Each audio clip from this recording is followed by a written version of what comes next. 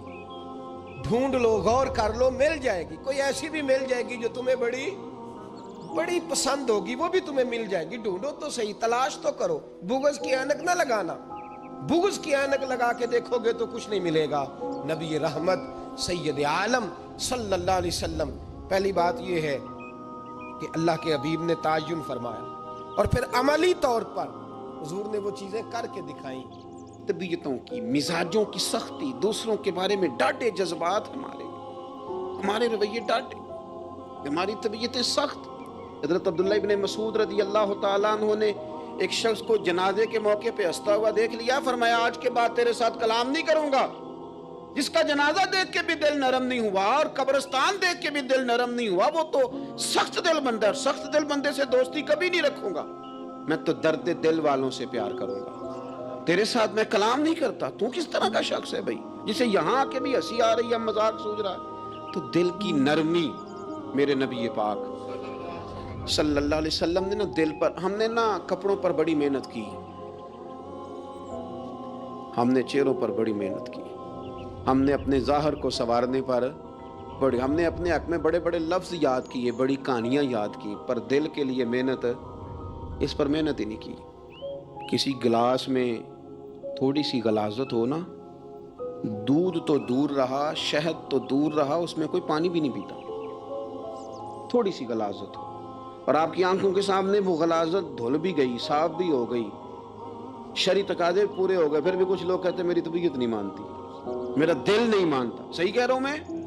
او بھائی اتنی سی غلاظت گلاس میں تھی اور سادہ پانی نلکے کا، تو اس میں پینا پسند نہیں کرتا. اور اگر دل غلاظت سے بھرا ہو تو رب کی محبت وہاں آئے گی، خدا اپنا قرب وہاں رکھے گا. کسی سے جلنا، کسی سے حسد کرنا، کسی کے بارے میں عداوت رکھنا، کچی بولیاں بولنا. اور اب تو اتنا عجیب حال ہو گیا، جماعتیں جماعتوں کے بارے میں برا خیال کرتی ہیں. خانقاہ اور آستانوں کا یہ حال ہے کہ سبق پڑھایا جاتا ہے دوسرے کے خلاف. بس ہم ٹھیک ہیں، یہ تصوف ہے کہ نیرا تو ٹھیک ہے. طریقت تو یہ تھی کہ میں ٹھیک نہیں، باقی سارا زمانہ ٹھیک ہے. تو کس چکر میں پڑا ہوا ہے؟ اعلیٰ حضرت فاضل بریلوی رحمۃ اللہ تعالیٰ علیہ کے ایک درویش تھے، تو فاضل بریلوی رحمۃ اللہ سے کہنے لگے میں نے مرید ہونا ہے. فرمانے لگے پتر جلدی نہ ہو، جا سارا زمانہ دیکھ، اگر کوئی میری طرح کا مل گیا، مجھ سے بہتر مل گیا تو پھر میرے ساتھ وعدہ کر وہیں رہ جانا. ہاں اگر تیرے خیال میں نہ ملا تو پھر آنا. جا گھوم زمانہ دیکھ. یہ کیا بات ہوئی؟ کیا آپ نفی کرنے لگے سارے زمانے کی اور کہیں صرف میں ہی ٹھیک ہوں، فقط میں ہی ٹھیک ہوں؟ یہ طریقت ہے؟ اور تصوف والے تو لوگ یہ کہا کرتے تھے میں تے بندہ ٹھگ جے لوکو، میں تے بندہ چور، اور جس دا خلقت کلمہ پڑھ دی او محمد ہور.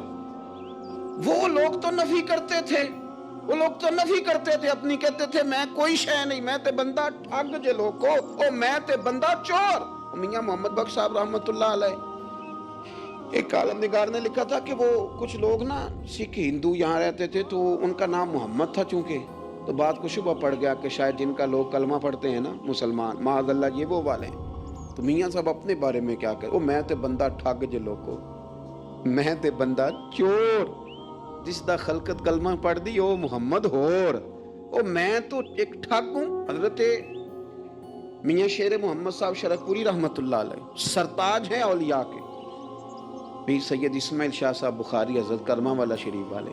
وہ کہتے ہیں میں بیعت ہونے کے لیے جب شرک پور شریف آ رہا تھا تو رستے میں مجھے ایک بزرگ مل گئے. تو مجھے کہنے لگے کدھر جا رہے ہو؟ کون ہو؟ میں نے کہا میں سید ہوں اور میاں صاحب سے بیعت ہونے جا رہا ہوں. تو مجھے کہنے لگے وہ تو دنیا دار ہے، جیبوں میں ہاتھ ڈالتا ہے لوگوں کی، تو سید ہو کے رائیں کے پیچھے کیا لینے جا رہا ہے؟ جڑا بلے نو سید آکھے دوزخ مل نہ سزائیں، جڑا بلے نو رائیں آکھے او جنت پینگا پائیں. چونکہ رانجا رانجا کر دی نی میں ہوں آپ ہی رانجا ہوئی رانجا یاکھن ساریاں مینوں ہیر نہ آکھے کوئی. وہ تو کدھر جا رہا ہے؟ کہتے ہیں میں نے کہا بابا زیادہ باتیں نہ کر ناراض ہو جاؤں گا. کہتے ہیں بابے نے کئی دفعہ راستے میں مجھے منع کیا نہ جانا فلانی جگہ چلا جا فلانی جگہ, لیکن میں چلا گیا. میری طلب صادق تھی. جب میں باہر جا کے بیٹھا تو اندر سے بلاوا آیا کہ میاں صاحب نے بولا. اندر گیا تو یہ تو وہی بابا جی ہیں جو مجھے روک رہے تھے. تو میاں جی خود ہیں حضرت میاں صاحب. کہنے لگے بیلیا تینوں بڑا موڑیا پر تو مڑیا ہی نہیں. وہ تو روکتے تھے, اپنی نفی کرتے تھے. دل صاف دوسرے کے بارے میں, نظریہ صاف, کسی کے بارے میں خیر کا جملہ, کسی کی وکالت کرنا, کسی کا عیب چھپانا, کسی کے بارے میں اچھے لفظ بولنا, یہ مومن کی شان ہے. مومن کا دل ایسے سونا. میرے نبی پاک صلی اللہ تعالی علیہ وسلم نے فرمایا یہ میرا زید بن حارثہ ہے, اس کا دل اللہ نے نور ایمان سے بھر دیا ہے. ایمان سے دل بھر دیا رب تعالیٰ نے. ایک دن صبح حضور نے پوچھا, اور داتا صاحب نے اس کو لکھا ہے, نبی پاک نے پوچھا آج تم نے صبح کس طرح کی؟ عرض کی یا رسول اللہ اس حال میں کہ میں پکا مومن ہوں. حضور نے فرمایا تو پکا مومن ہے, کس طرح؟ کہنے لگے یا رسول اللہ میں اس طرح کا مومن ہوں کہ سونا اور مٹی میرے لیے برابر ہے. پیسے آ جائیں تب بھی کوئی ٹینشن نہیں, نہ آئے. حضرت زید بن حارثہ رضی اللہ تعالیٰ عنہ عرض کرنے لگے سونا اور مٹی برابر ہے, کوئی پرواہ نہیں. تو حضور نے فرمایا تیرے ایمان کی دلیل؟ عرض کرنے لگے یا رسول اللہ میرے ایمان کی شان اور دلیل یہ ہے کہ میں یہاں زمین پہ بیٹھ کے نظر اٹھاؤں تو میری نظر اللہ کے عرش تک جاتی ہے. میں بتا سکتا ہوں کہ جنتی جنت میں جا رہے ہیں اور راضی ہیں, جہنمی جہنم میں جا رہے ہیں اور چیخ رہے ہیں, میں بتا سکتا ہوں. حضور نے فرمایا پھر اس کی حفاظت کر, پھر اس جذبے کی حفاظت کر. جب دل صاف ہو, نور ایمان سے بھرا ہوا ہو, علم لدنی کب آتا ہے؟ علم لدنی نیک آدمی کو ملتا ہے. جب بندہ متقی پرہیزگار ہو نا, ناجائز نہ کھائے, ناجائز نہ دیکھے, ناجائز نہ بولے, تو پھر اللہ تعالیٰ اسے علم کا نور دیتا ہے. جو لوگ کہانیوں میں الجھ جاتے ہیں نا, زیادہ باتیں کرتے ہیں, زیادہ گھومتے ہیں, زیادہ سازشی عناصر کا شکار ہوتے ہیں, ان کے تو حافظے کمزور ہو جاتے ہیں, یاد ہی نہیں رہتا, باتیں اتنی کرتے ہیں پتہ نہیں سویرے کیا کہا تھا, دوپہر کو کیا کہہ رہے ہیں. جب انسان کا دائرہ کار تقوی والا ہو پھر اس پر علم کی روشنی کھلتی ہے, پھر دروازے کرم کے کھلتے ہیں. اپنے دائرے محدود کر لیے جائیں. سوچیں میں بڑے بڑے لوگ آپ کو زندگی میں ملیں گے, مشورے دیں گے, او جناب آپ کو پتہ ہی نہیں آپ کتنے بڑے ہیں, آپ فلانی جگہ کھڑے تھے, فلانے کے ساتھ ہنس رہے تھے. یہ آپ کو خراب کرنا چاہتے ہیں, کسی تکبر میں مبتلا کرنا چاہتے ہیں. آپ زمین پہ رہیں تاکہ زمین والوں سے رشتہ مضبوط رہے, دل کی صفائی, دل صاف ہو, کوئی حسد نہیں, کوئی کینہ نہیں. پتہ ہے سب سے بڑی بیماری کیا ہے بندے کی؟ خوفناک علامت کیا ہے دل کے بیمار ہونے کی؟ کہ کوئی بندہ بیماری میں ہے اور ادھر ایک بندہ اس کو دیکھ کے خوش ہو رہا ہے. کسی کو زوال آ گیا ہے, کاروبار ڈوب گیا ہے اور یہ دیکھ کے خوش ہو رہا ہے. مر گیا اس کا دل, مردہ ہے, اندر کوئی دل نہیں. اب یعنی ایک بندہ رسوا ہو گیا اور یہ خوش ہو رہا ہے, دیکھا میں نے نہیں کہا تھا.